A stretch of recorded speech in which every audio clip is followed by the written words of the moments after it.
Fatkeqësisht përgjigjja është që ende ka gjakmarrje.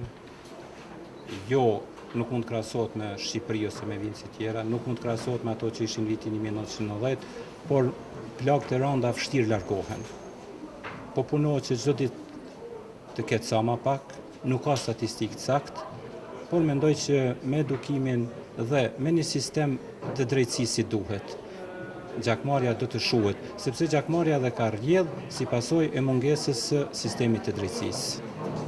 A nuk dihet për shifra ose sa? Jo, nuk dihet se tash është edhe pak problem që përpara kanë qenë të zakone tjera, desh me tregu. Tash edhe nuk tregojnë. Pastaj është problem këto komunikacioni. A llogaritet si gjakmarrja, nuk llogaritet.